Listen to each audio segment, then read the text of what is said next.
नमस्कार। आप देख रहे हैं द संकेत लाइव और मैं हूं डॉक्टर ओपी मिश्रा। देश के भ्रष्टाचार विरोधी कानून पर सुप्रीम कोर्ट से एक बहुत बड़ी, बहुत अहम और सिस्टम को झकझोर देने वाली खबर सामने आई। सवाल सीधे सीधे ये है कि क्या सरकारी अधिकारियों यानी लोक सेवकों के खिलाफ भ्रष्टाचार की जांच शुरू करने से पहले सरकार की अनुमति लेना जरूरी होना चाहिए, और अगर जरूरी है तो क्या यह व्यवस्था भ्रष्टाचार के लिए ढाल बन रही है? सुप्रीम कोर्ट ने भ्रष्टाचार निवारण अधिनियम यानी प्रिवेंशन ऑफ करप्शन एक्ट 2018 में जोड़ी गई एक बेहद विवादित धारा 17A की संवैधानिकता वैधता पर मंगलवार को खंडित फैसला यानी स्प्लिट वर्डिक्ट सुनाया। इस फैसले ने देश की राजनीति, प्रशासन और न्याय व्यवस्था तीनों में एक नई बहस छेड़ दी। दरअसल 2018 में भ्रष्टाचार निवारण अधिनियम 1988 में संशोधन करके धारा 17A जोड़ी गई थी। इस धारा के तहत अगर किसी लोक सेवक पर भ्रष्टाचार का आरोप है और जांच एजेंसी जांच शुरू करना चाहती है तो उसे पहले सक्षम प्राधिकारी यानी कॉम्पिटेंट अथॉरिटी से पूर्व अनुमति यानी प्रायर अप्रूवल लेनी होगी। साफ शब्दों में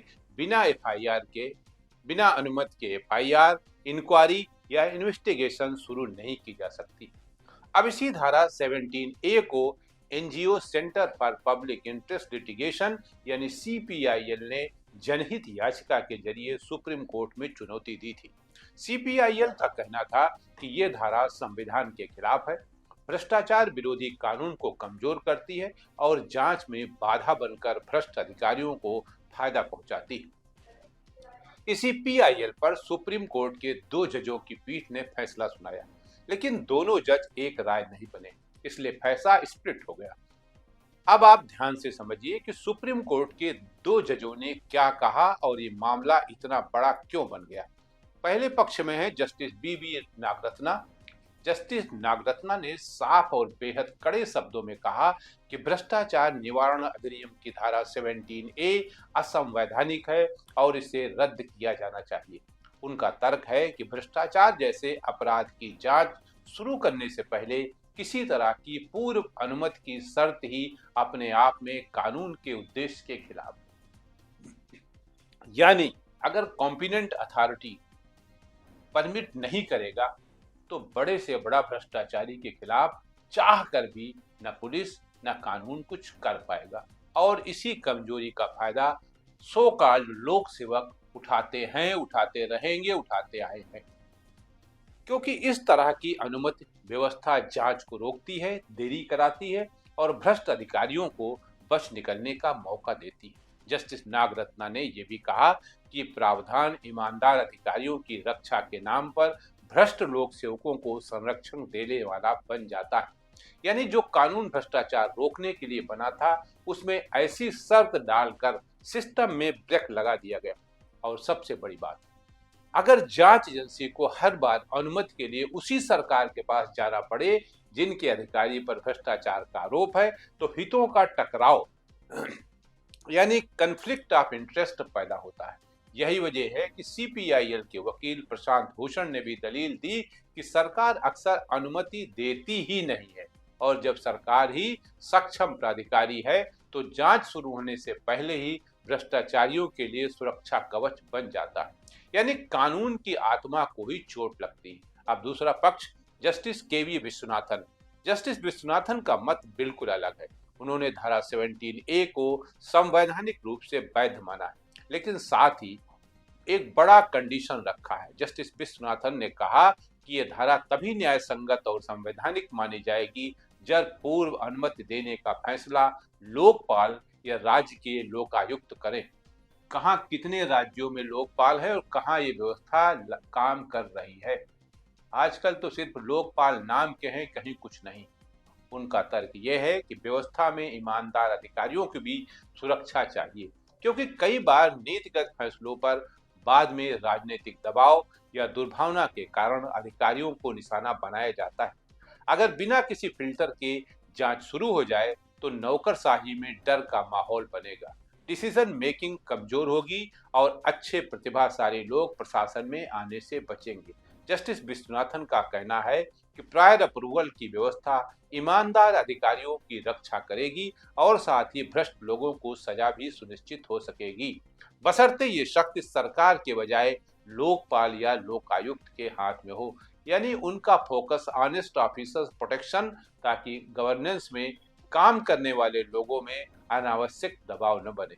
तो यहाँ देखिए, एक तरफ जस्टिस नागरत्ना कह रहे हैं कि धारा 17A यानी 17A भ्रष्टाचारियों का सुरक्षा कवच है, जांच में बाधा है, इसे रद्द कर देना चाहिए। दूसरी तरफ जस्टिस विश्वनाथन कह रहे हैं कि धारा 17A जरूरी है ताकि ईमानदार अफसरों को सुरक्षा मिले, लेकिन इसे लोकपाल या लोकायुक्त के नियंत्रण में होना चाहिए। अब क्योंकि दोनों का मत अलग अलग है, तो सुप्रीम कोर्ट ने स्पष्ट निर्देश दिया है कि रजिस्ट्री इस मामले को भारत के प्रधान न्यायाधीश के सामने रखे, ताकि एक बड़ी यानी लार्जर बेंच का गठन हो और अंतिम निर्णय दिया जा सके।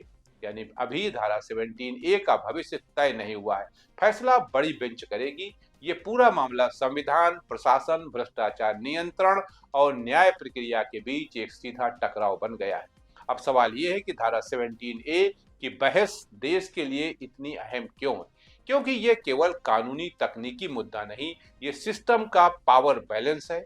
अगर धारा 17A बनी रहती है और अनुमति सरकार के हाथ में रहती है, तो जांच एजेंसियों पर असर पड़ेगा, भ्रष्टाचार के मामलों में देरी होगी और राजनीतिक प्रभाव की संभावना बढ़ेगी। वहीं अगर धारा 17A हटा दी जाती है, तो अफसरों में डर पैदा होने की संभावना भी होगी कि हर नीति निर्णय पर बाद में जांच का खतरा खड़ा हो सकता है।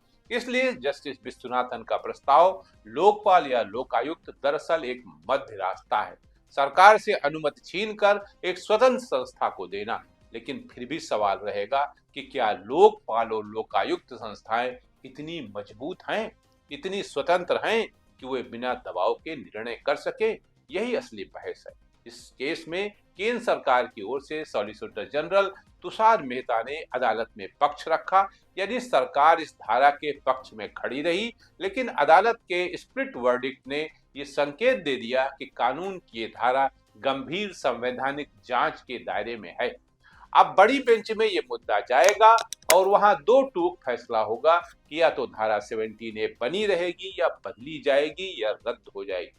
और जो भी होगा उसका असर देश भर में चल रही भ्रष्टाचार की जांचों और सरकारी अफसरों के खिलाफ मामलों पर सीधे पड़ेगा। अब आखिरी में सबसे जरूरी सवाल, क्या आप चाहते हैं कि क्या भ्रष्टाचार की जांच बिना किसी अनुमति के शुरू होनी चाहिए ताकि भ्रष्ट अफसर बच न सकें, या फिर ईमानदार अधिकारियों की सुरक्षा के लिए प्रायर अप्रूवल जरूरी है, लेकिन सरकार नहीं बल्कि लोकपाल या लोकायुक्त से? आपके कमेंट का हमें इंतजार रहेगा। आज के लिए इतना ही। नमस्कार।